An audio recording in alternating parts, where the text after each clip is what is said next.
From an airport that's built on a floating island in the ocean to an airport located in the middle of the French Alps. These are 7 stupidly impressive airports around the world. And the first one is so impressive, it has won multiple awards for being the best airport ever. Hamad International Airport is located in Qatar, and it's named after the previous Emir of Qatar, Hamad bin Khalifa. Construction on the airport started in 2005, covering an area of 5,500 acres. It was originally scheduled to open in 2008, but after a series of delays, it eventually opened to the public on April 30th, 2014.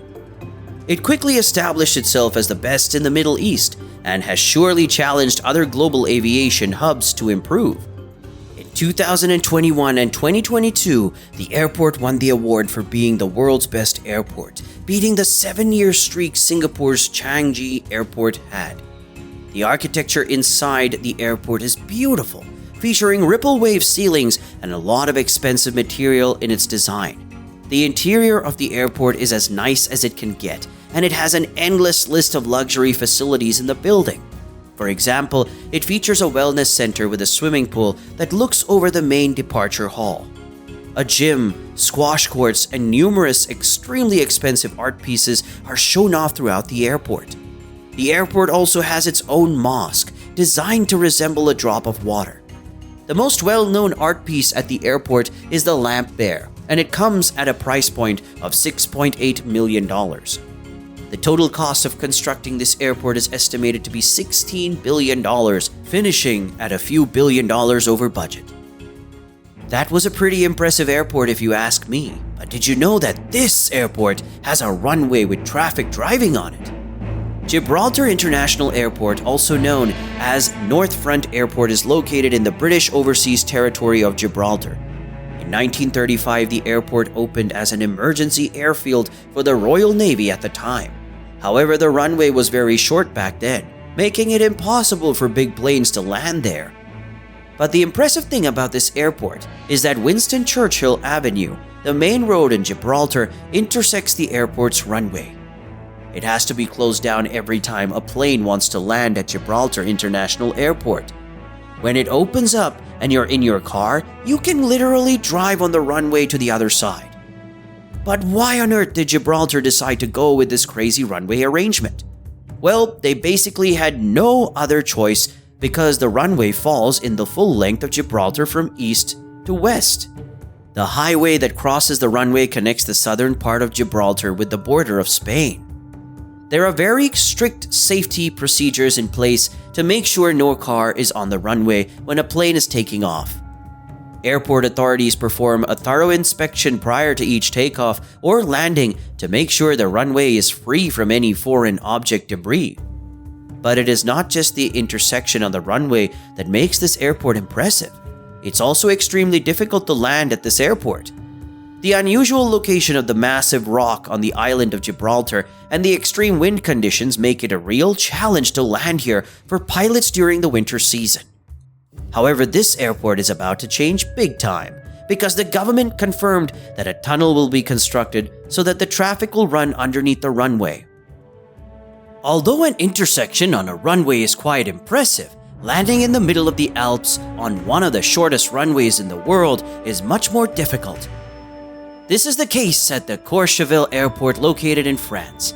It's located at an altitude of 6,588 feet in the middle of the French Alps, making it the highest runway in the world.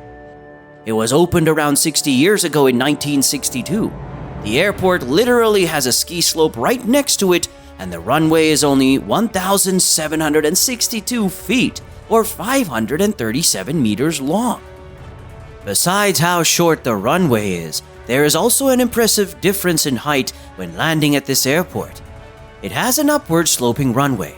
Because of how small this airport is, it is primarily used by fixed-wing aircrafts and helicopters. Only one time in history, this airport featured a commercial flight back in the 1980s. This flight was served by Tyrolean Airways and it carried 54 passengers. Nowadays, it mainly allows the rich and famous to arrive on the Courchevel mountainside in style. just minutes from 5-star hotels, luxury chalets, and pristine ski slopes. The History Channel program Most Extreme Airports ranks this airport as the 7th most extreme airport around the globe. Now, if you thought that was an impressive airport, what about the biggest airport in the entire world? I'm talking about Beijing Daxing International Airport, located in the Hebei province, China.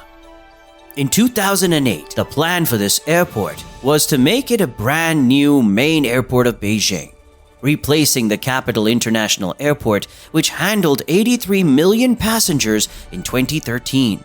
The new airport was planned to handle 120 to 200 million passengers a year, running at full capacity, which would make it the world's busiest airport by passenger traffic. In construction plans for the airport, it was stated that it would consist of 7 runways, 6 for civilian usage and 1 for military purposes. The construction took a total of almost 5 years, opening in September 2019. Unlike typical airport designs, Daxing resembles a starfish form, inspired by traditional Chinese aesthetics. Experts say that the airport will be handling 75 million passengers a year by 2025. The cost of constructing the airport was estimated to be $11.2 billion. But if you've been watching this channel for longer, you know that almost every mega project crosses its own budget. It ended up costing a total of $17 billion, $5.8 billion more than the estimated cost. The airport covers an area of over 1,400 square kilometers or 868 square miles. But why would Beijing need another huge airport next to the Beijing Capital Airport that already handles 85 million passengers a year? The city of Beijing has seen a massive surge in air traffic growth for the past couple years, and because of this, the Capital International Airport has become overcrowded since 2016. This airport exceeded the 100 million passenger mark in 2018, while it was built to handle 85 million passengers a year. To take away a lot of stress from the capital airport, Daxing Airport became the brand new central hub of Beijing. The biggest airport in the world is obviously impressive, but have you ever seen how difficult it is to land at this airport? The Princess Juliana International Airport is very well known in the plane spotting community, and that's because of how pilots have to land at this airport. In 2015, the airport handled 1.8 million passengers, and it was named after Queen Juliana of the Netherlands, who visited the airport's opening in 1944. In 1964, the airport was remodeled and relocated with a new terminal building and control tower. Now, the airport is so impressive because of the very low altitude flyover landings that pilots have to perform to safely land on the runway. You can literally relax on the beach and watch airplanes fly over you, only a few feet away from you. The runway is extremely close to the shore and Maho Beach, making the footage of planes landing at this location look absolutely stunning. The airport has been one of the most popular, if not the most popular, plane spotting site in the world. The sight of the airplanes landing at this airport is truly stunning. But did you know how impressive the main airport in Singapore is? In 1981, the Changi Airport opened, replacing the single runway Paya Lebar Airport at that time. Only 5 years later, construction on the second terminal had already started, responding to the rapid influx of new passengers. But the introduction of some unseen amenities at the time is what really sparked interest with the rest of the world. For instance, Changi Airport is the first ever airport to have a swimming pool located in the building. Later on, Terminal 3 was constructed and opened in 2008, and Terminal 4 was opened in 2017. Nowadays, it's one of the largest transportation hubs located in Asia. It is the most comfortable airport in the world, featuring a massive jewel building that is well known for its rain vortex, beautiful forest valley, and crazy glass bridges. It has been rated at the world's best airport several times, and also as the world's cleanest airport. The aviation hub hosts about 65 million yearly passengers, putting it in the top 20 of busiest airports across the globe. It is currently served with 3 massive runways, and it consists of 4 terminal buildings, with a 5th one currently under construction. If you think this is the most impressive it can get, make sure to pay attention to this floating airport that's located in the middle of the ocean. Kansai International Airport is the first 24-hour operated airport in Japan. It was constructed to deal with the problems the Osaka International Airport was facing and to match the influx of air travelers. It's located in the Kansai region around 3 miles offshore of the Senshu area. When the concept of the project was first created, the land it was supposed to be built on did not exist yet. They had to build an entire artificial island from scratch, and the construction on this was started in 1987. A gigantic layer of earth was put into the water, and the result is a 2.8-mile long and 1.5-mile wide custom-made island. The aviation hub finished construction 4 years after the island was made, and it was officially opened in 1994. Later on in 2007, the airport got a major expansion, adding a 2nd runway and a 2nd terminal to the island. But how is this airport connected to the mainland?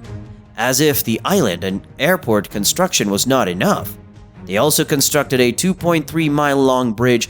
It's a double-decked bridge carrying 6 lanes of traffic with an additional 2 rail lines below the road.